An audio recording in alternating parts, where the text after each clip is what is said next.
বা গুপ্তচার বৃত্তি করলে তার সর্বনিম্ন শাস্তি হলো মৃত্যুদণ্ড, মানে ওইটা ছাড়া নাই। কি বলে? সর্বনিম্ন মৃত্যুদণ্ড, এরপরে আর কি আছে? তার মানে এত বড় অপরাধ যে মৃত্যুদণ্ড ছাড়া অন্য কোনো শাস্তিই নাই। আমি বললাম এজন্যে, কিছু লোকের শুনলে মনে হবে সবই তো মানলো, একটা না হলে মানলো না, অনেকের কাছে এটা মনে হয়। তো আপনি দয়া দেখালে তো হবে না। আইন কার? আমাদের স্রষ্টাকে, আমাদের প্রতিপালককে, আমাদের সবকিছু কে বানিয়েছেন? তো তুমি একটা রাষ্ট্র বানিয়ে তোমাদের বানানো আইন না মানলে যদি মৃত্যুদণ্ড দিতে পারো, তো আল্লাহর আইন মেনে আবার যদি বলে মানবো না, তো ওইটার কি হওয়া উচিত? ও তো একবারের বেশি তো আমরা দিতে পারি না। তাই সেজন্য যদি নিয়ম থাকতো জিন্দা করে আবার দেওয়ার, তাহলে ওকে বারবার জিন্দা করা হতো আর মারা হতো। অপরাধটা এত সহজ না। আল্লাহ আমাদেরকে বুঝদান করো। কারণ মুশকিল হয় আমাদের এই যে সুশীল সমাজের নামধারী, এই কলেজ ইউনিভার্সিটির বা নামধারী সব মুসলমানের সন্তানেরা, আল্লাহ এদের হেদায়েত দান করুক। তাদের তো একার দোষ নেই, এদের বাপদাদার দোষ আছে, আপনাদের দোষ আছে। আপনারা সন্তানদের ইমান শেখার নাই, যার কারণে তারা এখন এই বড় বড় ডিগ্রি নিয়েও তারা ইমান হারা হয়ে গেছে। তারা এখন কি বলে, আপনার ভদ্রতার নামে, নম্রতার নামে, উদারতার নামে এখন কুফরি শিরকিতে নিমজ্জিত। নম্রতা, ভদ্রতা, উদারতা খারাপ জিনিস না, কিন্তু নম্রতা, ভদ্রতা, উদারতার নামে কুফরি শিরক পালন করলে সে কখনো মুসলমান থাকে না। যার যার ধর্ম সে পালন করবে, কিন্তু আপনি নামাজ পড়ে যদি বলেন আমি নামাজ পড়েও সব পাবো, ও বেটা পুজো করেও পুণ্য পাবে, এই বিশ্বাস করে কিয়ামত পর্যন্ত কপাল ঠুকে নামাজ পড়লে একটাও কবুল হবে না। তারা তাদের মতন করুক। ইদানিং আবার কিছু ভাইরা মুসলমান ইসলামের কথা বলেন, এরাও দেখে মন্দিরে যে ওই গীতা পাঠ করা শুরু করেছে। বলুন নাউজুবিল্লাহ। আফসোস। মানুষ হিসেবে, সামাজিক শিষ্টাচার হিসেবে আপনি যেতে পারেন, খোঁজ খবর নিতে পারেন, আশ্বস্ত করতে পারেন, সেই জন্য বসে বসে গীতা পাঠ করবেন, নম নম বলবেন? এই কি ধরনের এই মানসিকতা রে বাবা? এটার নাম উদারতা? বড় ভয়ঙ্কর জিনিস। তো আমাদের কথাগুলো পৌঁছানো দরকার। এ বেচারা তওবা করা উচিত স্পষ্ট প্রকাশ্যে, যে আমি ভুল করেছি, তওবা করছি, কলেমা শরীফ পড়ছি, আল্লাহ আমাদের হেদায়েত দান করুন। তা না হলে তো আমাদের ভয় হয়ে ইমান নিয়ে কবরে যাবে কিনা। উদারতা এক জিনিস। হ্যাঁ, এই তো আমাদের আলেম ওলামা মাদ্রাসার ছাত্র ভাইরা এই বিশৃঙ্খলার সময় মন্দির পাহারা দিয়েছেন। আমরা তো শিরক করতে পাহারা দিই নাই, তারা এদেশের নাগরিক মানুষ হিসেবে তাদের মানবতা রক্ষা করা হয়েছে। কিন্তু তার মানে কি আমাদের এই হুজুরেরা ওরা পুজো করবে, ইনিও সাথে সাথে শ্লোক গাইবেন? হ্যাঁ, ভাগ করতে পারেনি। কোথায় কি করতে হয় অতি উৎসাহী হয়ে উল্টোপাল্টা করে বসে আছে। আল্লাহ তাআলা আমাদের হেদায়েত দান করুন। এই জন্য আপনারা ভুল বুঝবেন না। অন্যান্য যার যার ধর্ম শেষে মানবে, তার মতন থাকবে, কিন্তু অন্য ধর্মের মানুষের ধর্মীয় কোনো বিষয়কে আন্তরিকভাবে এবং বাস্তবে স্বীকৃতি দেওয়া যাবে না। এখন প্রশ্ন হবে আরেকটা, মুসলমান নামধারী কিছু লোক আছে স্বতন্ত্র মতাদর্শের, এদের কিন্তু এই স্বাধীনতা নাই। একদল মানুষ, তারা কাদিয়ানি, সংক্ষেপে বলি কাদিয়ানি সম্প্রদায়। অনেকে হয়তো বলবে তারাও তো স্বাধীনভাবে তাদের ধর্মকর্ম করবে। হ্যাঁ, কাদিয়ানিরা এদেশের নাগরিক হিসেবে স্বাধীনভাবে বসবাস করতে পারবে, তারা কাদিয়ানি হিসেবে তাদের ধর্মকর্ম করবে, মুসলমান হিসেবে না। কি হিসাবে? মুসলমান হিসেবে না। এখন যদি একদল লোক বলে আমি মুসলমান, নামাজও পড়ব, মন্দিরে যে পুজোও করব, মেনে নেবেন তো নাকি? আমি মুসলমান, গরুও খাবো, শুয়োরও খাবো, এটা মেনে নেবেন? তাহলে যে মুসলমান দাবি করে মুহাম্মদ রাসূলুল্লাহর পরেও আবার উম্মতি নবী আসছে, এই লোককে মেনে নেওয়া যায়? আমি কথাটা এজন্য বলছি যে এখনো প্রশাসনের অনেক লোকেরা বুঝতে পারে না যে ওরা মনে করে হুজুরদের অনেক ঝগড়া আছে, সম্ভবত কাদিয়ানীদের সাথে হুজুররা ঝগড়া করছে। এটা হুজুরদের টুপিদারি, জুব্বা বা মসলার ঝগড়া না, এটা ইমানি বিষয়। কি বিষয়? হ্যাঁ, মতভেদ আছে, ঠিক আছে। ওই বেতেরের নামাজ 1 রাকাত পড়বে না 3 রাকাত পড়বে, হুজুররা ঝগড়া করছে, ওগুলো প্রশাসনের বিষয় না, হুজুররা মারামারি করুক, যাক। কিন্তু এগুলো ইমানি বিষয়। আল্লাহ তাআলা আমাদের বোঝার তৌফিক দেন। আর একদল লোক এখন বেরোচ্ছে, সংখ্যা এখন অত বাড়ে নাই, তবে আছে। এরাও যদি কোনো সময় কাদিয়ানীদের মতো মাথাচাড়া দেবে, বোঝা যাচ্ছে। তারা বলছে যে আমরা কোরআন মানবো, কোরআন মানাই যথেষ্ট, হাদিস মানা লাগবে না। এদেরকেও সমাজে মুসলমান বলে স্বীকৃত দেওয়া যাবে না। শুধু কাদিয়ানি করেন, আরো 90 কাদিয়ানি বেরোচ্ছে এখন। যারা বলবে কোরআন মানলেই হয়, হাদিস মানা লাগবে না, এদেরকেও মুসলমান স্বীকার করা যাবে না। এখন যেহেতু এটা ইসলামী রাষ্ট্র হয়নি, এদেরকে তো আর ওইভাবে শাস্তির বিধান করতে আপনারা আপাতত পারছেন না। কিন্তু গণধোলাই দেওয়া বা এগুলো কোনো শাস্তির বিধান না, এগুলো ইসলামের আইন না। এই জন্য এগুলো করা যাবে না, বিশৃঙ্খলা করা যাবে না। যাই হতে হবে নিয়মতান্ত্রিকভাবে। যতদিন হচ্ছে না ধৈর্য ধরতে হবে। রাসূলুল্লাহ সাল্লাল্লাহু আলাইহি ওয়াসাল্লাম 13 বছর মক্কা শরীফে ছিলেন। এই মক্কা শরীফের মধ্যে কাবা শরীফে মূর্তি ছিল, কিন্তু অন্ধকারে যে ভেঙে দিয়েছেন, কর সমস্যা দেখেন। তো যাই হোক, কথা প্রসঙ্গে যেটা বলছি ভাইরা, তো আল্লাহ তাআলার বিধান আছে সব জায়গায়। অমুসলিমরাও বিয়ে করে, আমাদেরও বিয়ের বিধান আছে। আলাদা না? বিয়ের বিধান আলাদা না? আলাদা আছে। অমুসলিমদের বিয়ে এক একজন ধর্মের এক এক রকম, ওগুলার আমার বলাদের কিছু নেই। অর্থাৎ অধিকাংশ ক্ষেত্রে যেগুলো শোনা গেছে, জানা গেছে, তাদের ওই বিয়ে হওয়া মানেই আর জীবনে কোনো দিন ওই স্বামী মারুক, ধরুক, কাটুক, যাই করুক, ছাড়াছাড়ির আর কোনো সুযোগ নেই। ধর্মীয়ভাবে তারা যেটা বানিয়েছে, কোনো আল্লাহর আইন এটা নাই, এটা তাদের বানোয়ার ধর্ম। পক্ষান্তরে ইসলামের বিধানে বিয়ে যেমন করা যায়, দরকার হলে বিয়ে ছাড়ানো, সেটা পুরুষও পারে, নারীরাও পারে। না পারে না? না শুধু আপনি পুরুষরাই তালাক দিতে পারে, নারীরা তালাক নিতে পারে না? এটাই হয়তো ভাষা দুই রকম, এফেক্টটা একই। পুরুষ বলল তার বউকে, সে তালাক দিল, তার মানে আলাদা হয়ে গেল। নারীও তো চাইলে ওই স্বামী থেকে তালাক নিতে পারে কিনা, হয়তো পদ্ধতিটা ভিন্ন। কারণ পদ্ধতিটা যদি পুরুষের মতন হতো, তাহলে আপনাদের কয়জনের বউ ঠিক থাকতে এবার বুঝে দেখেন। থাকবে নাকি? মশলাও বোঝেন না, অনেকে মশলা জানে না। কারণ ইসলামের নিয়মে মৌখিকভাবে বিয়ে হয়, মৌখিকভাবে তালাক হয়। রেজিস্ট্রেশন, খাতা কলম, এগুলো ইসলামী মানে জরুরি বিধান না, এগুলো লাগবে না আমি তা বলিনি, ভুল বুঝেন না। সামাজিক কারণে ইসলামের নিয়ম ঠিক রেখে প্রশাসন নিয়মকানুন করতে পারে, এই অধিকার ইসলামে আছে, প্রশাসনের এটা দায়িত্ব আছে। কিন্তু আপনারা মনে করেন না যে কাগজ কলম না হলে বিয়ে হলো না, অথবা কাগজ কলম না হলে তালাক হলো না।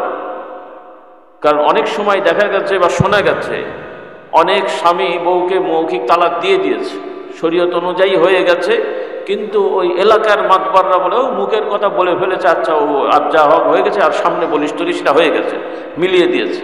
এরম ঘটনা কি হয় নাকি শোনেননি? তাহলে এই যে বেচারার ইসলামের আইনে তালাক হয়েছে, কিন্তু এই যে মিলিয়ে দিল আর ওকে নিয়ে ঘর সংসার করলো, এটা কি সঠিক হলো? বৈধ হলো? তাহলে আল্লাহর আইন লঙ্ঘন করে এদেরকে জেনা করার একটা ব্যবস্থা করে দিল। বলুন নাউজুবিল্লাহ।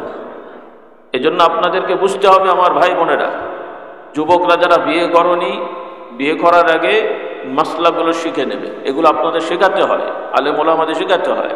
কিন্তু আফসোস হলো মাদ্রাসার বইগুলো তো সিলেবাসে আছে, মাদ্রাসার 7, 8, 9, 10 যারা পড়ে এরা এগুলো জেনে যায়, কিসে তালাক হয়, কিসে তালাক হয় না, বিয়ে হয়, এগুলো তারা খুব ভালো করে জানে। কিন্তু স্কুল কলেজের সিলেবাসে কিগুলো আছে? আর বাংলাদেশের 10% মানুষ মাদ্রাসায় কিছু পড়ে, তাও অত না। আর 90% হলো মাদ্রাসায় পড়ে না। মানে এরা বিয়েও কি জিনিস জানে না, তালাকও কি জিনিস জানে না। কি যে হয়ে আছে, আল্লাহ দয়া না করলে খুব বিপদ আছে। আল্লাহ তাআলা আমাদের হেফাজত করুন, বলুন আল্লাহুম্মা আমিন। অর্থাৎ আপনাদের যেটা বুঝতে হবে, মৌখিকভাবে ইসলামের আইনে বিয়ে হলেও বিয়ে হবে, কাগজ কলমের কারণে এটা আইনে ঠিক হবে, মানে এটা নিয়ে সুবিধা হবে। কিন্তু বিয়ে হবে না এমনটি মনে করা যাবে না।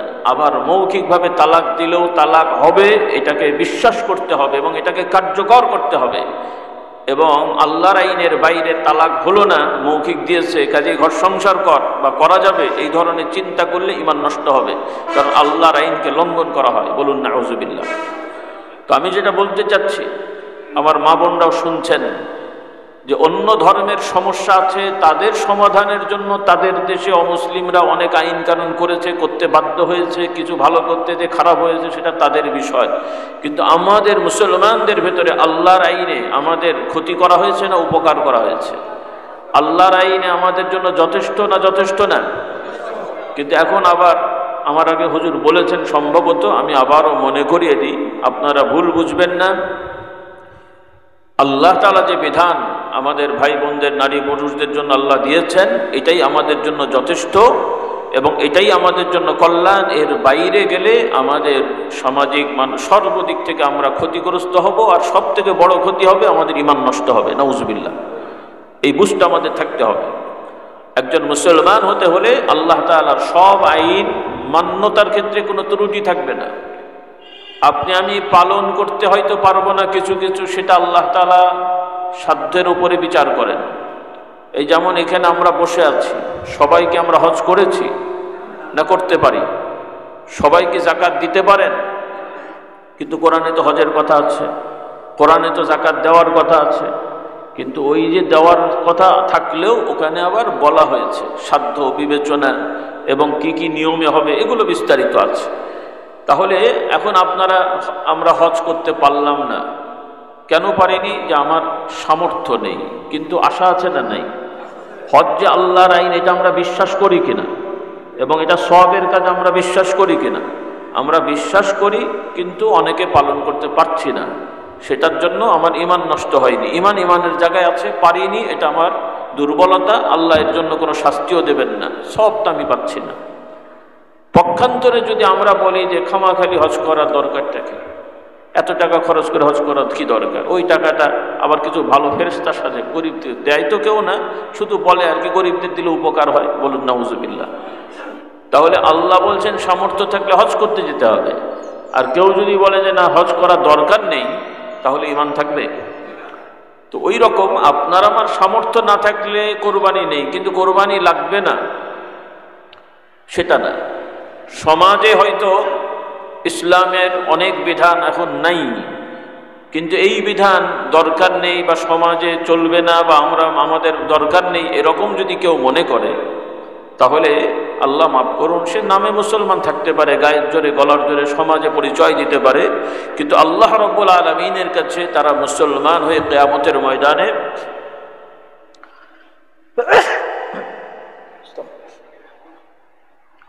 কিয়ামতের ময়দানে আল্লাহ তাআলার দরবারে মুসলমান হয়ে গণ্য হবে না। এই জন্য আমার ভাই বোনদের বলতে চাই, আপনারা জ্ঞানটা ভালো করে শিখুন, ইসলামটা ভালো করে শিখুন। যদিও আমাদের সমাজে মাশাআল্লাহ মসজিদ দেখতে অনেক ভরে যায়, জুমার নামাজে অনেক লোক হয়, কিন্তু এগুলো কিন্তু যথেষ্ট না। বাংলাদেশে অল্প জায়গায় অনেক মানুষ থাকার কারণে বিভিন্ন জায়গায় অনেক লোক দেখলে আমরা মনে করি হয়তো সবাই চলে এসছে। আসলে কি সবাই? আমাদের এই মসজিদগুলো এখনো যথেষ্ট না। আবার যে সকল ভাইয়েরা নামাজ পড়েন, আপনারা বাস্তবতা আপনারা নিজেরাই নিজেদের অবস্থান জানেন, ভালো করে সূরা ফাতিহাও জানেন না, নামাজের মাসলাগুলো ঠিক মতো জানেন না। এগুলোর জন্য টাইটেল পাস, দাওরা পাস করা লাগে না, জরুরিও না। শুধু একটু সদিচ্ছা থাকতে হয়, একটু মেহনত থাকতে হয়। আর আলেম ওলামা যারা আমরা পরিচয় দিই, আমাদের দায়িত্ব হলো এই বিষয়গুলো মানুষদেরকে বোঝানো, যাতে করে কেউ মাদ্রাসায় পড়ুক আর না পড়ুক, পারুক আর মাদ্রাসায় পড়তে পারুক না পারুক, অন্তত আমাদের এই ওয়াজ নসিহত আলোচনার মাধ্যমে আমাদের সমাজের নারী পুরুষেরা অন্তত মৌলিক ঈমান আমল শিখে অন্তত ঈমান নিয়ে যেন কবরে যায়। বলুন আল্লাহুম্মা আমিন। এই বিষয়গুলো আমাদের লক্ষ্য রাখতে হবে, কারণ আমাদের দেশের রেডিমেড ইসলাম হলো একটু বয়স হলেই দাঁড়িয়ে রেখে ফেলবো, মাথায় টুপি দিয়ে দেবো, বড় একটা জামা গায়ে দিয়ে ঘুরে বেড়াবো, ফেরেশতা হয়ে গেছে। কিন্তু এভাবে ইসলাম না। শুধু বহু দাড়িওয়ালা টুপিওয়ালা আছে, অহরহ মিথ্যে কথা বলে, মেসওয়াক ঘষতে ঘষতেও মিথ্যে কথা বলে, কি নাই? আমি বানিয়ে বলছি, মেসওয়াকও ঘষছে, মিথ্যে কথাও বলছে। কি সুন্দর ইসলাম বলেন দেখি। মোটা পাগড়ি পরে ঘুরে বেড়াচ্ছে, দায়িত্ব দিয়েছেন, আমানতের খেয়ানত করেছে, আছে না নাই? অথচ ইসলামের শিক্ষা রাসূলুল্লাহ সাল্লাল্লাহু আলাইহি ওয়াসাল্লাম বলছেন, যার আমানতদারিতা নাই তার ঈমান নাই। এক বর্ণনায় যার আমানতদারিতা নাই তার ঈমান নাই, আর এক বর্ণনায় যার আমানতদারিতা নাই তার দ্বীন নাই। তাহলে ইসলামের বড় শিক্ষা হলো আমানতদারিতা। আপনার আমার প্রতি যে আমানত দেওয়া হয়েছে, চাকরি করতে যে, ডিউটি করতে যে, পারিবারিক সামাজিক জনপ্রতিনিধি প্রশাসন যে যেই পদে দায়িত্বে আছেন, সেই দায়িত্বের যে আমানত, এখানে কোনো রকমের ইচ্ছা করে খেয়ানতি করা যাবে না। কিন্তু এখন আমাদের সমাজে এই খেয়ানতি কি কম না অনেক? অহরহ। ধর্মীয় প্রতিষ্ঠানগুলোতেও তো আমানত নেই, অন্য জায়গায় নেই, বাদ দিলাম। বহু মাদ্রাসার আমানতদারিতা নেই, বহু মসজিদ কমিটির আমানতদারিতা নেই। আমার কাছে তথ্য এসছে, বেশ 2 বছর আগে ঢাকাতে এক মসজিদে গেলাম, এমনি তো শুনি, আর ওখানে লাইভ শুনলাম যে ওই মসজিদের এমনি কথাবার্তা হচ্ছিল, আমরা গেছি, তর্কবিত মানে কথাবার্তা কাটাকাটি হচ্ছে। পরে বললাম কি ভাই কি সমস্যা? পরে শুনলাম যে ওই মসজিদ কমিটির সাবেক এক কর্মকর্তা, সেক্রেটারি, মসজিদের ফান্ডে 16 না কত লাখ টাকা বললো আত্মসাৎ করে মালয়েশিয়া চলে গেছে। তাহলে এরা মুসলমান? তাহলে একটা কমিটি তো যাকে তাকে বানায় না, সে হয়তো এই মসজিদে যেত, নামাজ পড়তো, কিছু হয়তো দান করেছে, বা যেভাবে হোক একটা হয়েছে, অথচ মসজিদের টাকা আত্মসাৎ করে ফেলেছে। এই যে আমানতের খেয়ানত, আমাদের অহরহ পারিবারিক আমানতের খেয়ানত, সম্পত্তির আমানতের খেয়ানত, এগুলো আমাদের খুব কঠিন অন্যায়, যেগুলো আমাদের সমাজে ব্যাপক হচ্ছে এখন। আল্লাহ তাআলা আমাদেরকে হেদায়েত করুন, হেফাজত করুন, বলুন আল্লাহুম্মা আমিন। যে আয়াতটা আমি পড়ে শুরু করেছিলাম, প্রথমত ইসলাম সহজ, তবে পালন করতে না পারলেও আমরা বিশ্বাসে এবং মান্যতার ক্ষেত্রে যেন কোনো ত্রুটি না হয়। আল্লাহ রাব্বুল আলামিন বলছেন, হে মানুষেরা, ইমানদারেরা, তোমরা ইসলামের মধ্যে পরিপূর্ণভাবে প্রবেশ করো, মানে ইসলামের সব আইনকে তোমরা মেনে নাও, কোনো ধরনের কোনো আল্লাহর বিধানকে যেন অস্বীকার করা না হয়। আপনারা শুনেছেন ইতিহাস, রাসূলুল্লাহ সাল্লাল্লাহু আলাইহি সাল্লামের পরে হযরত আবু বকর রাদিয়াল্লাহু তাআলা আনহুকে মুমিন মুসলমানগণ, সাহাবায়ে কেরাম, আল্লাহ রসুলের খলিফা তারা নির্ধারণ করলেন, সবাই মিলে। বন্ধ করে দিলে হবে। তো হযরত আবু বকর রাদিয়াল্লাহু তাআলা আনহু খলিফা হওয়ার পরে অল্প কিছুদিনের মধ্যে কিছু মদিনার আশপাশের কিছু লোকেরা, তারা রাসূলুল্লাহ সাল্লাল্লাহু আলাইহি সাল্লামের সময় যেভাবে যাকাত পাঠাতো, সেই যাকাতটা সেভাবে দিল না, যাকাত দেওয়া বন্ধ করেছে। তো হযরত আবু বকর রাদিয়াল্লাহু তাআলা আনহু জানেন ওখান থেকে যাকাত আসে, রাষ্ট্রীয় ফান্ড। তো তিনি খবর নিয়েছেন, কি ব্যাপার, যাকাত দিচ্ছ না কেন, কি সমস্যা? ওরা বলে পাঠালো যে আমরা নামাজ পড়বো, রোজা রাখবো, অন্যান্য সবই মানবো, তবে এই যাকাতের বিধানটা আমরা মানছি না, যাকাত আমরা দেবো না।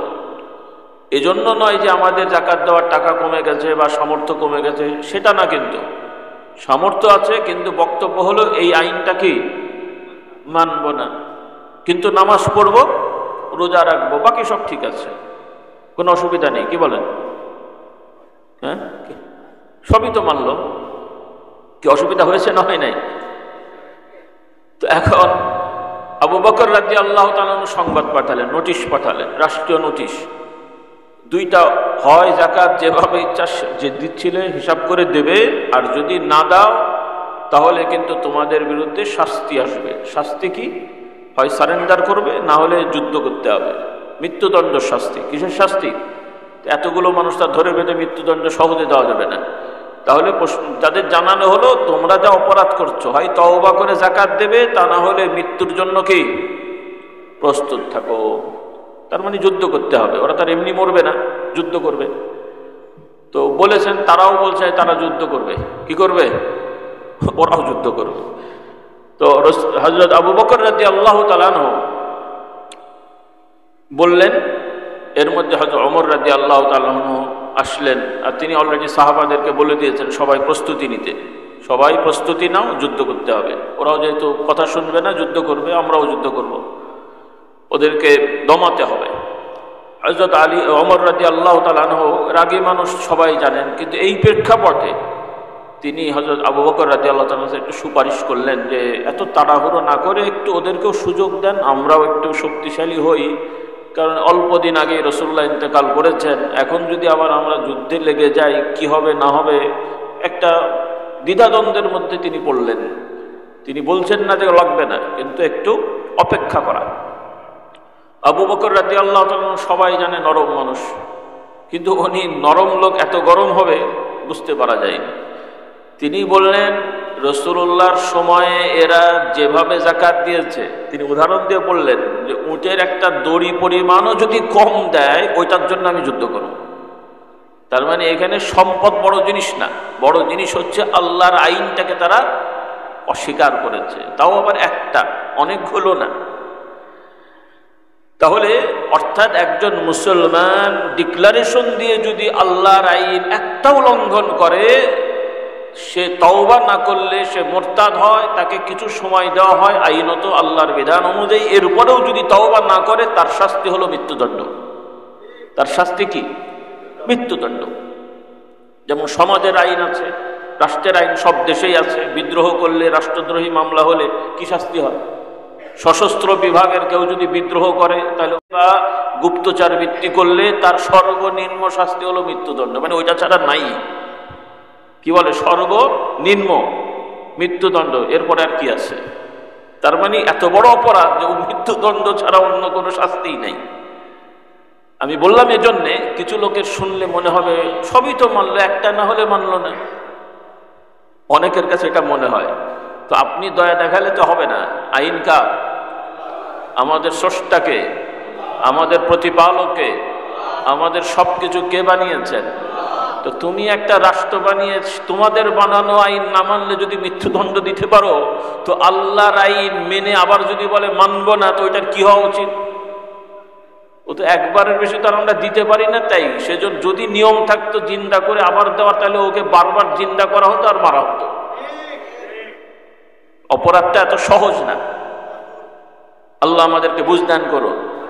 কারণ মুশকিল হয় আমাদের এই যে সুশীল সমাজের নামধারী, এই কলেজ ইউনিভার্সিটির বা নামধারী সব মুসলমানের সন্তানেরা, আল্লাহ এদের হেদায়েত দান করুক। তাদের তো একার দোষ নেই, এদের বাপদাদার দোষ আছে, আপনাদের দোষ আছে। আপনারা সন্তানদের ইমান শেখার নাই, যার কারণে তারা এখন এই বড় বড় ডিগ্রি নিয়েও তারা ইমান হারা হয়ে গেছে। তারা এখন কি বলে, আপনার ভদ্রতার নামে, নম্রতার নামে, উদারতার নামে এখন কুফরি শিরকিতে নিমজ্জিত। নম্রতা, ভদ্রতা, উদারতা খারাপ জিনিস না, কিন্তু নম্রতা, ভদ্রতা, উদারতার নামে কুফরি শিরক পালন করলে সে কখনো মুসলমান থাকে না। যার যার ধর্ম সে পালন করবে, কিন্তু আপনি নামাজ পড়ে যদি বলেন আমি নামাজ পড়েও সব পাবো, ও বেটা পুজো করেও পুণ্য পাবে, এই বিশ্বাস করে কিয়ামত পর্যন্ত কপাল ঠুকে নামাজ পড়লে একটাও কবুল হবে না। তারা তাদের মতন করুক। ইদানিং আবার কিছু ভাইরা মুসলমান ইসলামের কথা বলেন, এরাও দেখে মন্দিরে যে ওই গীতা পাঠ করা শুরু করেছে। বলুন নাউজুবিল্লাহ। আফসোস। মানুষ হিসেবে, সামাজিক শিষ্টাচার হিসেবে আপনি যেতে পারেন, খোঁজ খবর নিতে পারেন, আশ্বস্ত করতে পারেন, সেই জন্য বসে বসে গীতা পাঠ করবেন, নম নম বলবেন? এই কি ধরনের এই মানসিকতা রে বাবা? এটার নাম উদারতা? বড় ভয়ঙ্কর জিনিস। তো আমাদের কথাগুলো পৌঁছানো দরকার। এ বেচারা তওবা করা উচিত স্পষ্ট প্রকাশ্যে, যে আমি ভুল করেছি, তওবা করছি, কলেমা শরীফ পড়ছি, আল্লাহ আমাদের হেদায়েত দান করুন। তা না হলে তো আমাদের ভয় হয়ে ইমান নিয়ে কবরে যাবে কিনা। উদারতা এক জিনিস। হ্যাঁ, এই তো আমাদের আলেম ওলামা মাদ্রাসার ছাত্র ভাইরা এই বিশৃঙ্খলার সময় মন্দির পাহারা দিয়েছেন। আমরা তো শিরক করতে পাহারা দিই নাই, তারা এদেশের নাগরিক মানুষ হিসেবে তাদের মানবতা রক্ষা করা হয়েছে। কিন্তু তার মানে কি আমাদের এই হুজুরেরা ওরা পুজো করবে, ইনিও সাথে সাথে শ্লোক গাইবেন? হ্যাঁ, ভাগ করতে পারেনি। কোথায় কি করতে হয় অতি উৎসাহী হয়ে উল্টোপাল্টা করে বসে আছে। আল্লাহ তাআলা আমাদের হেদায়েত দান করুন। এই জন্য আপনারা ভুল বুঝবেন না। অন্যান্য যার যার ধর্ম শেষে মানবে, তার মতন থাকবে, কিন্তু অন্য ধর্মের মানুষের ধর্মীয় কোনো বিষয়কে আন্তরিকভাবে এবং বাস্তবে স্বীকৃতি দেওয়া যাবে না। এখন প্রশ্ন হবে আরেকটা, মুসলমান নামধারী কিছু লোক আছে স্বতন্ত্র মতাদর্শের, এদের কিন্তু এই স্বাধীনতা নাই। একদল মানুষ, তারা কাদিয়ানি, সংক্ষেপে বলি কাদিয়ানি সম্প্রদায়। অনেকে হয়তো বলবে তারাও তো স্বাধীনভাবে তাদের ধর্মকর্ম করবে। হ্যাঁ, কাদিয়ানিরা এদেশের নাগরিক হিসেবে স্বাধীনভাবে বসবাস করতে পারবে, তারা কাদিয়ানি হিসেবে তাদের ধর্মকর্ম করবে, মুসলমান হিসেবে না। কি হিসাবে? মুসলমান হিসেবে না। এখন যদি একদল লোক বলে আমি মুসলমান, নামাজও পড়ব, মন্দিরে যে পুজোও করব, মেনে নেবেন তো নাকি? আমি মুসলমান, গরুও খাবো, শুয়োরও খাবো, এটা মেনে নেবেন? তাহলে যে মুসলমান দাবি করে মোহাম্মদ রসুল্লাহর পরেও আবার উম্মতি নবী আসছে, এই লোককে মেনে নেওয়া যায়? আমি কথাটা এজন্য বলছি যে এখনো প্রশাসনের অনেক লোকেরা বুঝতে পারে না যে ওরা মনে করে হুজুরদের অনেক ঝগড়া আছে, সম্ভবত কাদিয়ানীদের সাথে হুজুররা ঝগড়া করছে। এটা হুজুরদের টুপিদারি জুব্বা বা মসলার ঝগড়া না, এটা ইমানি বিষয়। কি বিষয়? হ্যাঁ, মতভেদ আছে, ঠিক আছে, ওই বেতনের নামাজ 1 রাকাত পড়বে না 3 রাকাত পড়বে, হুজুররা ঝগড়া করছে, ওগুলো প্রশাসনের বিষয় না, হুজুররা মারামারি করুক, যাক। কিন্তু এগুলো ইমানি বিষয়। আল্লাহ তাআলা আমাদের বোঝার তৌফিক দেন। আর একদল লোক এখন বেরোচ্ছে, সংখ্যা এখন অত বাড়ে নাই, তবে আছে। এরাও যদি কোনো সময় কাদিয়ানীদের মতো মাথাচাড়া দেবে, বোঝা যাচ্ছে।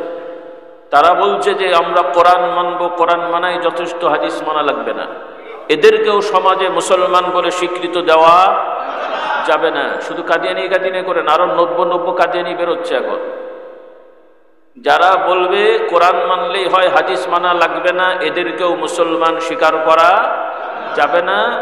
এখন যেহেতু এটা ইসলামী রাষ্ট্র হয়নি, এদেরকে তো আর ওইভাবে শাস্তির বিধান করতে আপনারা আপাতত পারছেন না। কিন্তু গণধোলাই দেওয়া বা এগুলো কোনো শাস্তির বিধান না, এগুলো ইসলামের আইন না। এই জন্য এগুলো করা যাবে না, বিশৃঙ্খলা করা যাবে না। যাই হতে হবে নিয়মতান্ত্রিকভাবে। যতদিন হচ্ছে না ধৈর্য ধরতে হবে। রাসূলুল্লাহ সাল্লাল্লাহু আলাইহি ওয়াসাল্লাম 13 বছর মক্কা শরীফে ছিলেন। এই মক্কা শরীফের মধ্যে কাবা শরীফে মূর্তি ছিল, কিন্তু অন্ধকারে যে ভেঙে দিয়েছেন, কারণ এটা কল্যাণকর হয়নি। আবার মদিনাতে থেকেও ভাঙতে যাননি, যতক্ষণ না ওরা সুযোগ করে দিয়েছে। ওরা এসে যুদ্ধ বাঁধিয়েছে, তখন সুযোগ হয়েছে যুদ্ধ করার। আগ বাড়িয়ে রাসূলুল্লাহ সাল্লাল্লাহু আলাইহি ওয়াসাল্লাম হামলা করতে যাননি। এই শিক্ষাগুলো আপনাদের থাকতে হবে। নবী শুধু যুদ্ধ করেছেন, যুদ্ধের কথা ঠিক, নবী যুদ্ধ করেছেন, কিন্তু অবান্তর কাজ করেন নাই। কিন্তু এখনকার আপনাদের কিছু লোকেরা ইসলামের নামে অবান্তর কাজ করেন, মিছিল মিটিংয়ের নামে জিহাদ করেন, আর সেটা করতে যে আবার জুতো চুরি করে নিয়ে চলে আসে। কি বুঝলেন? হায়রে মুসলমান, আল্লাহ হিদায়াত দেন। অদ্ভুত ব্যাপার স্যাপার। মিছিলকে বানালো জেহাদ, তারপরে শেষ হলো বাটা কোম্পানি জুতো চুরি, নাকি এর নাম জেহাদ? যদিও কিন্তু বকাটে ছেলেরা করেছে, কিন্তু 2-4টে কিন্তু জেন্টলম্যানও ছিল এখানে, সব বকাটে না। কিন্তু আমার প্রশ্ন হলো যে এই লোকগুলো কোন সেন্সে এই কাজটা করতে গেল? আল্লাহ হেদায়েত দান করবেন, আল্লাহুম্মা আমিন। এরপরে মানুষের দোকানপাট ভাঙচুর করেছে, এগুলো কি মুসলমানি কাজ? ওই আবেগ, উৎসাহ, মানে অতি উৎসাহী। এই জন্যও এই বিষয়গুলো আমাদের খেয়াল রাখতে হবে। আল্লাহ তাআলা আমাদের হেদায়েত করুন, হেফাজত করুন। এই জন্য আমার ভাইরা, ইসলাম কঠিন না। আপনার সাধ্যে আছে পালন করবেন, সাধ্যে নাই পালন করতে পারেন নাই, মেনে নেন। মানার ক্ষেত্রে যেন কোনো ত্রুটি না হয়, কথাটা এইটাই। কিন্তু আফসোস হলো আমরা তো পালন তো করবেই না, উল্টো আরো আল্লাহর আইনকে অস্বীকার করছে, লঙ্ঘন করছে, তারপরে নি মর্দে মুজাহিদ হয়ে যাচ্ছে। নাউযুবিল্লাহ। আল্লাহ তাআলা আমাদের হেদায়েত দিন। আর আমার ভাই বোনদের বলতে চাই, মা বোনেরা, আপনারাও ইসলামকে একটু ভালো করে বোঝেন, কারণ আমাদের সব কথা তাদের কাছে যাচ্ছে না। আপনাদেরকে সচেতন হতে হবে, কারণ একদিকে এমনি আমাদের মা বোনেরা নির্যাতিতা অধিকাংশই, কারণ সমাজে তো ইসলাম ঠিক মতো পালন হয় না। আর এর মধ্যে তারা ইসলাম জানে না, তার মধ্যে আবার এরা যদি ওদের মাথার মধ্যে পুশিং করে যে তোমরা সম অধিকার পাবে, ন্যায্য অধিকার পাবে, ভালো থাকবে, তো এরা তো আর অত ঈমান আমল নাই, এরা দেখা যাবে ওদের দলে ভিড়ে যাবে। হ্যাঁ, তাতে করে বড় বিশৃঙ্খলা হয়ে যাবে সমাজ। এখন এমনি তো ঝগড়াঝাটি আছে, কয়দিন পরে নারী পুরুষ ঝগড়া শুরু হয়ে যাবে, মারামারি শুরু হয়ে যাবে, খোনাখুনি শুরু হয়ে যাবে। এই তালেই তারা যাচ্ছে। এই জন্য আমার মা, প্রথমত আমরা পুরুষেরা আপনাদের যথেষ্ট সংযমী হতে হবে, সচেতন হতে হবে, যেন কোনো স্বামী তার স্ত্রীর প্রতি অবিচার না করেন, কোনো বাবা যেন তার মেয়ের প্রতি অবিচার না করেন। কারণ অনেক বাবা আছেন সম্পত্তি শুধু ছেলেদেরকে দিয়ে দেয়, মেয়েদের দেয় না। আপনাদের দেশে নেই? হ্যাঁ, অনেক ভাই আছেন মেয়ে বোনদের সম্পত্তি আত্মসাৎ করে নেন, আপনাদের দেশে নেই মনে হয়। অনেক স্বামীরা আছে ঠিক মতো স্ত্রীকে ভরণ পোষণ দেয় না, কষ্ট দেয়, আছে না নাই? তাহলে এই বঞ্চিতা নারীরা তারা তো আর ইসলাম জানে না, তারা জানে তার স্বামী সুফি সাহেব মানুষ, কিন্তু তাকে গালাগালি করে, ও মনে করে ইসলাম মানেই তাহলে গালাগালি। সুফি সাহেব যেহেতু গাল দেয়, ইসলাম কি স্বামীকে বলেছে বউয়ের সাথে গালাগালি করতে? হ্যাঁ, তো মাঝে মাঝে আমাদের কাছে আসে, হুজুর বাড়ি খুব সমস্যা, একটু পানি পড়ে দেন। তো মাঝে মাঝে একটা অনুভব হয়, তো গাইবী খবর তো আর জানি না, তো বুঝতে পারি যে এর আসলে মুখের ঠিক নাই, উল্টো পাল্টা বলে। তো বউকে উল্টো পাল্টা বলে, সে কি চুপ থাকবে নাকি? তো এই জন্য আমি অনেক সময় রসিকতা করে বলি, বাবা তোমার পানি পড়া লাগবে না, একটু হাঁ করো, মুখটা পড়ে দিই, এই মুখ দিয়ে বউকে গালাগালি করো না। কি বুঝলি? মুখটা পড়ে দিই, মুখটা সোজা করো, দেখবে এমনি বাড়ি ঠিক হয়ে গেছে। তুমি বাইরের থেকে যে বাড়িতে বউকে গাল পাড়বে আর উনি কি দোয়া করবে? তো তুমি যখন 3 কথা শোনাবে, সে তো 6 কথা শোনাবেই। কোন হুজুরের তাবিজে কাজ হবে ভাই? কোন পীর সাহেব? মক্কা থেকে ধরে নিয়ে আসেন, গলায় ঝুলিয়ে দেন পীর সাহেব সহ, তাও কাজ হবে না। কারণ আল্লাহ তাআলা বলছেন, পুরুষদের স্বামীদেরকে হুকুম দিয়েছেন, ওয়াশিরুহুন্না বিল মা'রুফ, তোমরা ভালো আচরণ করো, সুন্দরভাবে তাদের সাথে তোমরা আচরণ করো, কথাবার্তা বলো। হ্যাঁ, মা বোনদের ক্ষেত্রে আল্লাহ হুকুম দিয়েছেন, স্বামীর অধিকারের, স্বামীর আমানত যেন খেয়ানত না হয়, এবং স্বামীকে সর্বোচ্চ সম্মান দেওয়া। এটা উভয় পক্ষেই বলা হয়েছে, এক পক্ষ না। কিন্তু আমাদের পরিবারের অনেকেই এই সমস্যাগুলো করেন, আর এই সমস্ত ক্ষেত্রে ওই দুষ্টরা সুযোগগুলো বেশি পায়। আল্লাহ তো আমাদের হেদায়েত দান করুন, বলুন আল্লাহুম্মা আমিন। সেজন্য, কারণ ইসলামের আইন অনুযায়ী আমরা যদি শতভাগ তো হয় না, 2-4টে তো অপরাধী থাকেই, কিন্তু মেজরিটি মানুষ, শতকরা 99টা 95টা 98টা পরিবার যদি আল্লাহর আইন মেনে নারী পুরুষ সবাইকে ঠিকঠাক সম্পত্তি দিত, তাহলে হিসাব করে দেখতেন যে বর্তমান বাজার দর হিসেবে আমাদের মেয়েদের কাছে সম্পদ বেশি থাকবে। এই কথা ঠিক না?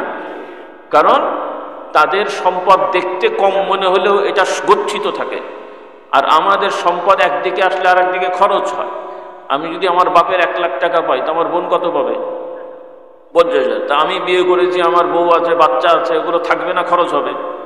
আর আমার বোন 50,000 পেয়েছে, স্বামীর বাড়িতে থাকে, স্বামী ভালো খাওয়ায়, স্বামী ভালো জামা কাপড় কিনে দেয়, স্বামী তার সুন্দর সব কিছু করে দেয়। এখন এই টাকা সে যদি না চায়, খরচ হবে? তাহলে ওর 50,000ই থাকবে, আর আমার 1 লাখ শেষ। এখন টাকা কার বেশি? আমার 1 লাখ শুনতে অনেক, কিন্তু পকেটে দেখবেন ফাঁকা, আর ওনার 50,000 ওইটাই থাকবে। তাহলে সম্পদ কার বেশি? হ্যাঁ, বলুন সুবহানাল্লাহ। যদি ইসলাম আমরা মানি, কিন্তু মানা হয় না বলেই তো সমস্যাটা হয়। এজন্য আরব দেশে কিন্তু মহিলাদের ডাক বেশি, কেন আরব দেশে পকেটে করে টাকা নিয়ে যেতে হয় বাসর রাতে। আরব দেশে পকেটে করে টাকা নিয়ে যেতে হয়, ওই রাতে বাসর রাতেই বা ওই সময়ই ক্যাশ টাকা দেনমোহর দিয়ে দিতে হয়। এজন্য অনেক পুরুষ দেখা যাবে যে দেনমোহর ধরেছে, দিতে পারে না, ওলামারা ফতোয়া দিয়েছেন, যার জন্য বিয়ে ফরজ। যদি টাকা সে দিতে সঞ্চয় করতে না পারে, যাকাত সঞ্চয় করেও সে বিয়ে দেনমোহর দিতে পারবে। এজন্য অনেক যুবক দেখা যেত মসজিদে দাঁড়িয়ে থাকতো, আমি বিয়ে করবো ভাই, আমাকে কিছু সাহায্য করো, দেনমোহর দিতে হবে। কথা বলতেন কিনা? মানুষও দেয়, মাশাআল্লাহ, সম্ভ্রান্ত, কিন্তু এককালীন টাকা নাই, কি করবে এখন? আর মেয়ের পক্ষ ছাড় নাই, কেন ওইটা তার হক। কথা বললেন কিনা? রাগ করলেন মনে হয়। আরো কিছু আছে, আমি কিন্তু বলে যাব সব মেয়েদেরকে, তখন বুঝবেন ঠেলা। কি বলে যাব? এই জন্য আমার যুবকদের বলতে চাই, এখন তো উল্টো হয়ে গেছে। দেনমোহর খাতা কলমে লিখবে 2 লাখ 3 লাখ, ঘোড়ার ডিম দেবে না, উল্টো আরো শ্বশুর বাড়ির থেকে মোটর সাইকেল, কি নাই মনে হয়?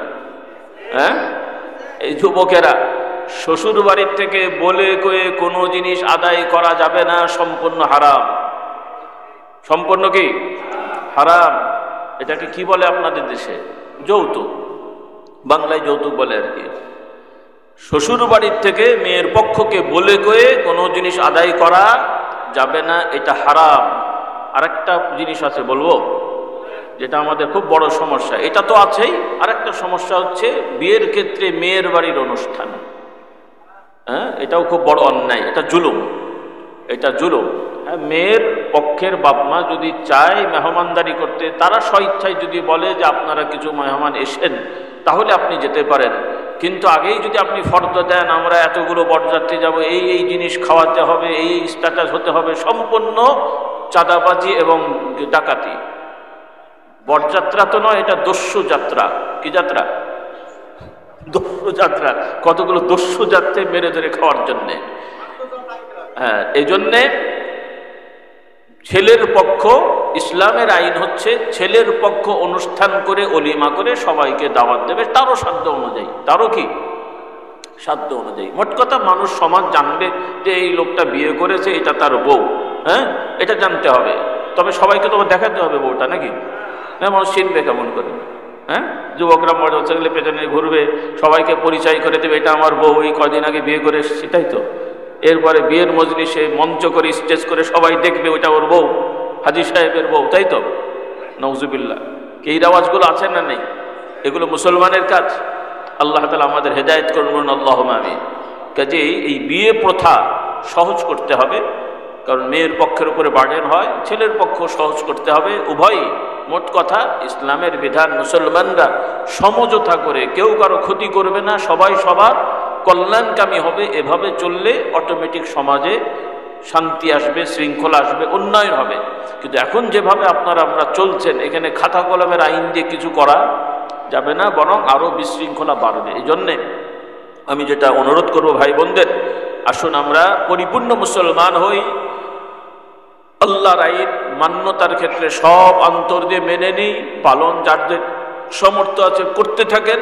যেটা আপনার সামর্থ্যে নাই, ইনশাল্লাহ আল্লাহ তাআলা আপনাকে কোনো শাস্তি দেবেন না। বলি আলহামদুলিল্লাহ। ইসলামের বিধান সহজ।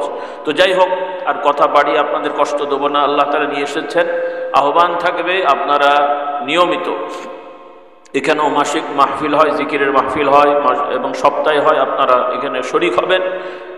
সন্তানদেরকে দিন শেখাবেন, ইসলাম শেখাবেন, কোরআন সুন্নাহ শেখাবেন, ইনশাল্লাহ মুসলমান বানাবেন। আর আজকেও আপনারা পারলে কিছু বই পুস্তক কিনে নিয়ে যাবেন, যারা আগে নিতে পারেননি।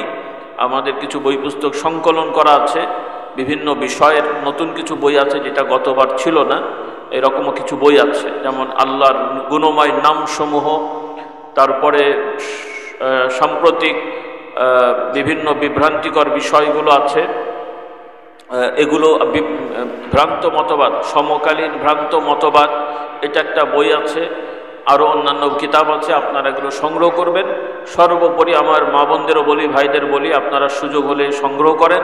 ইসলামী আকিদা শিক্ষা, আমাদের ইমানটা কেমন হবে, আল্লাহর প্রতি, নবীর প্রতি, আখেরাত, পরকাল, ইসলামের বিভিন্ন বিষয়, ইমানগুলো কেমন হবে, এগুলো সহজ ভাষায় আমাদের সংকলন করা আছে। আশা করি এগুলো পড়লে ইনশাল্লাহ আপনাদের ছেলেমেয়েরা মোটামুটি একটা ধারণা পেয়ে যাবে। তাহলে আর এই সংশয়, সন্দেহ বা এই যে সমস্যাগুলো আমরা দেখতে পাচ্ছি, আশা করি অনেকটা কাটবে ইনশাল্লাহ। আর এগুলো না হলে আপনারা বড় বিপদে পড়ে যাবেন। কারণ আল্লাহ মাফ করুন, সমাজে আমরা দাবি করে তো অনেকেই মুসলমান, কিন্তু কবরে যে আমার ভাই বোনেরা পরিচয় দিতে পারবেন না, আল্লাহর পরিচয় দিতে পারবেন না, নবীর পরিচয় দিতে পারবেন না, আল্লাহর দ্বীনকে আপনি পরিচয় দিতে পারবেন না। কারণ এগুলো না জানলে, না বুঝলে, না মানলে তো হয় না। এটা তো শুধু স্কুল কলেজের ভাই পরীক্ষার মতন না যে বলবে আর আমি মুখস্থ করে বলে দেবো। এগুলো আমাদের অন্তরে যদি না গাঁথে, আমাদের বাস্তবতায় যদি এগুলো না থাকে, তাহলে এই মুখস্থ বুলি দিয়ে কবরে পাশ করা যাবে না, আল্লাহ তাআলার বিচারে পাশ করা যাবে না। তো সর্বোপরি অনেক বিক্ষিপ্ত কথা বলেছি, অল্প সময়ে কিছু কথা বলার দরকার মনে করেছি, তাই বলেছি। যা কিছু বলা হয়েছে ভুল ত্রুটি হলে আল্লাহ তাআলার কাছে ক্ষমা চাচ্ছি, আল্লাহ তাআলা ক্ষমা করে দেন। যেগুলো হক, সত্য কথা, ভালো কথা বলতে পেরেছি, আল্লাহ তাআলা আমাদেরকে মেনে চলার তৌফিক দান করেন। অনেক ভাই বোনেরা দোয়া চেয়েছেন, আমরা সবার জন্য দোয়া করি। আর কিছু ভাই বোনেরা সংবাদ পাঠিয়েছেন তারা মুরিদ হবেন, বায়াত হবেন। তো যারা বায়াত মুরিদ হবেন এখানেই পড়ে নেবেন আমরা যেটা বলি, অর্থাৎ আপনার নিয়ত অনুযায়ী বায়াত মুরিদ হয়ে কিতাবাদি সংগ্রহ করে ওজিফা আমল করবেন। আল্লাহ তাআলা কবুল করুন। তার সাথে আমরা সবাই আল্লাহর কাছে ক্ষমা চাই, তওবা করি। গুনাহ অপরাধ নেই এরকম আমরা কেউ নেই, সবার আমাদের গুনাহ অপরাধ আছে। সবাই আমরা আল্লাহ তাআলার কাছে ক্ষমা চাই, তওবা করি। সকলে পড়ি আল্লাহুম্মা আনতা রাব্বি লা ইলাহা ইল্লা আনতা খালাকতানি ওয়া আনা আবদুকা ওয়া আনা আলা আহদিকা ওয়া ওয়া'দিকা মাস্তাতা'তু আউযু বিকা মিন শাররি মা সানা'তু আবুউ লাকা বিনি'মাতিকা আলাইয়া ওয়া আবুউ বিযামবি ফাগফির লি ফাইন্নাহু লা ইয়াগফিরুয যুনুবা ইল্লা আনতা। আয় আল্লাহ তাআলা, আমি সকল গুনাহ হতে, শিরকি বেদাতি, জানা অজানা, ছোট বড়, ইচ্ছাকৃত অনিচ্ছাকৃত সকল গুনাহ হতে তওবা করছি, তওবা করছি, তওবা করছি। আল্লাহ তাআলা কবুল করে নিন। আর যারা বায়াত মুরিদ হতে আগ্রহী বলেছেন, আমি যেগুলো বলছি আপনারা বলে মুখে মুখে বলেন, আস্তে আস্তে বলেন এবং নিয়ত করেন ইনশাল্লাহ। আর কিতাব নিয়ে আমল করবেন। শুধু মুখে বায়াত হলাম, বললাম, কিন্তু শিখলাম না, আমল করলাম না, তাহলে এটা কার্যকর হলো না। ভর্তি হয়ে ক্লাস করব না, পড়ব না, পাশ করা যাবে? নাম থাকে তো। কিছু ভাইরা ভুল বোঝেন, তাদের দোষ নেই, কারণ এই পীর মুরিদিন নামে কিছু ভণ্ডরা আছে, এরা মানুষকে বোঝায় পীরের হাতে বায়াত হও, দামান ধরো, ও নাজাত পেয়ে যাবে। নাউজুবিল্লাহ।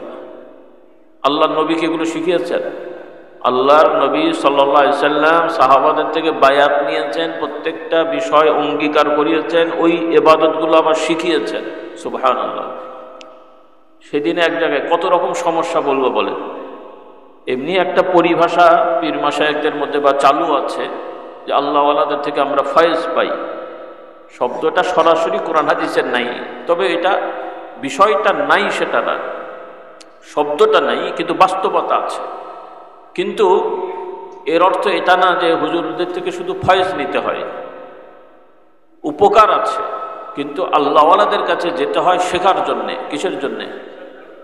রাসূলুল্লাহ সাল্লাল্লাহু আলাইহি সাল্লাম, মানে কোনো এক দরবারে আমি গেছি, তো সেখানকার সে আলেম মানুষ, কিন্তু কথাটা বলেছে আমার পাশেই, এজন্য আমি এটাকে প্রতিবাদ করে তাকে বুঝিয়েছি। তা সে বলছে, মানে এগুলো শেখানো হয়েছে আম মানুষকে, তা এখন আলেম ওলামারা নামধারীরা যদি এগুলো বলে তো সাধারণ মানুষ কি করবে? সে বলছে ওখানে যে আমরা দরবারে আসি পীর সাহেবের ওয়াজ শুনতে না, হুজুরের ফয়েজ নিতে। নাউজুবিল্লাহ। তা আমি বললাম, পরে বুঝিয়ে বললাম যে ভাই এটা কেমন কথা হলো? হুজুর ওয়াজ করবে না ফয়েজ দেবে? তো আল্লাহর নবী সাহাবাদেরকে ফয়েজ দিয়েছেন, একটা হাদিস শোনান তো আমাকে। হ্যাঁ, রাসূলুল্লাহ সাল্লাল্লাহু আলাইহি ওয়াসাল্লাম ওয়াজ করেছেন, আল্লাহ নিজেও বলেননি আমি বান্দাকে ফয়েজ দিই, আল্লাহ বলছেন আমি ওয়াজ করি। কি করেন? কোরআনে আছে। ওলামারা, মানে আমি বড় কিছু দাবি করছি না, যারা মাদ্রাসার ছাত্র তোমরা শিখে নাও, ফয়েজ শব্দটা আমরা অস্বীকার করি না। যেমন শীতকালে সকালবেলা সূর্যের মধ্যে আমরা সূর্যের তাপে বসে থাকি, বসলে কি হয়? কি হয়? শরীর চাঙা হয়, গরম হয়, এগুলো আমাদের ভাষা। আর মেডিকেল সায়েন্সের ভাষা কি? কি পাওয়া যায়? হ্যাঁ, ভিটামিন ডি। কোরআন হাদিসে ভিটামিন ডি আছে। আচ্ছা, ভিটামিন ডি শব্দ নাই, কিন্তু রোদে বসলে এই উপকারটা তো হয়, ওইটাই আর কি। তো কোরআন হাদিসে ফয়েজ নেই, কিন্তু আল্লাহওয়ালা দিনদার পরেজগার এদের সাথে বসলে, তাদের কাছে গেলে একটা আলাদা উপকারিতা আছে। বলুন সুবহানাল্লাহ। এটা সত্য, বাস্তব, এটা হাদিস দ্বারা প্রমাণিত। তবে ফয়েজ শব্দটা নেই। আল্লাহর নবী বলছেন আস-সুহবাতু মুআসসিরা, সংস্পর্শে যাওয়া এটা প্রভাব ফেলে। অন্য হাদিসে এসেছে রাসূলুল্লাহ সাল্লাল্লাহু আলাইহি ওয়াসাল্লাম বলেন, আলা ইন্না আউলিয়া আল্লাহ আল্লাযীনা ইযা রুউ যুকিরাল্লাহ, যারা আল্লাহর প্রিয় বান্দা হয়, ওলি হয়, আল্লাহর প্রিয় বান্দা হয়, এদেরকে দেখলে আল্লাহর কথা মনে পড়ে যায়। তাহলে একই মানুষ, একটাকে দেখলে আল্লাহর কথা মনে পড়ে না, আর একটাকে দেখলে আল্লাহর কথা মনে পড়ে। এই যে পরিবর্তন, এটাই এক ধরনের ফয়েজ আর কি, প্রভাব। ফয়েজের বাংলা হচ্ছে প্রভাব। হ্যাঁ, তো যাই হোক, তো প্রশ্ন হলো যে আল্লাহ তাআলা কোরআনে নিজে ওয়াজ করেছেন। ওয়াজ মানে উপদেশ, দিক নির্দেশনা, পরামর্শ ইত্যাদি। আল্লাহ তাআলা কোরআনে নিজের ভাষায় বলেছেন। আল্লাহ নিজে বলছেন ইয়াইযুকুমুল্লাহ, আল্লাহ তাআলা আল্লাহর নবীকে হুকুম দিচ্ছেন ওয়াইযহুম, আপনি ওয়াজ করুন। এবং সাহাবারাও বর্ণনা করছেন ওয়াআযানা রাসূলুল্লাহ সাল্লাল্লাহু আলাইহি ওয়াসাল্লাম, যে রাসূলুল্লাহ আমাদেরকে ওয়াজ করে শোনালেন। তাহলে নবী ওয়াজ করতে পারলো, আর আমরা পীর সাহেবরা ওয়াজ করবো না, ফয়েজ দেবো নাকি? তার মানে কি নবীওয়ালা কাজ হলো না অন্য কাজ হলো? তাহলে তো এখানেই তো গন্ডগোল। তুমি যদি নবীর ওয়ারিস হও, নবী ওয়াজ করেছেন, তোমাকে ওয়াজ করতে হবে। আর যদি বলো যে না হুজুর ওয়াজ করে না, ফয়েজ দেয়, তাহলে বুঝতে হবে এটা নবীওয়ালা না, এটা শয়তানওয়ালা। শুনতে হয়তো খারাপ লাগলো কথাটা, কিন্তু বলতে আমি বাধ্য হচ্ছি। কারণ যেই পীর সাহেব তার মুরিদকে শেখাতে পারে না, ও আবার পীর হলো কোত্থেকে? পীরের কাজ হলো মানুষকে ঈমান আকীদা শেখাতে হবে, তাওহীদ শেখাতে হবে। এই যে আমরা খেলাফত পেয়েছি, একটা ধারা আছে, সিলসিলা আছে। যেমন আপনারা টাইটেল পাস, দাওরা পাস, এমএ পাস করেছেন, কি ঘরে বসে বসে? ইউনিভার্সিটি যেতে হয় নাই, সিলেবাস পড়তে হয় নাই, স্বীকৃতি নিতে হয় নাই। তো ওইভাবে আল্লাহওয়ালাদের সোহবতে থাকলে তারা অনুমতি দেন। তো এই পীর মাশায়েখদের খেলাফত কোত্থেকে আসছে? কি খেলাফত আমরা পেয়েছি? কাজটা কি? আমার বাপদাদা কি বলেছেন? আমার অনেক মুরিদ আছে, বাড়িতে বাড়িতে যাবে আর মুরগি খাবে আর হাদিয়া নিয়ে চলে আসবে, তাই এই কাজ আমাদের? সৈয়দ আহমদ বেরলভী রহমতুল্লাহ আলাইহি, এই যে বর্তমান আফগানিস্তান নামক রাষ্ট্র, এর এলাকার পাশে আফগানিস্তান পাকিস্তানের একটা সীমানার কাছে একটা এলাকা হচ্ছে বালাকোট, নাম শুনেছেন? সেই বালাকোট নামক এলাকাটা একটা ইসলামী রাষ্ট্র ছিল। এই যেমন এখন আফগানিস্তান, ইমারাত, এরাও ওই একই অনুসারীরা, দল অনেক, কিন্তু ঘুরে ফিরে এই যে বাংলাদেশের আমাদের বিভিন্ন পীর মাশায়েখ ধারা, এই সবার ধারাগুলো যে সৈয়দ আহমদ বেরলভী রহমতুল্লাহ আলাইহি পর্যন্ত গেছেন। তো সৈয়দ আহমদ বেরলভী রহমতুল্লাহ আলাইহি তিনি তার মুরিদদেরকে যে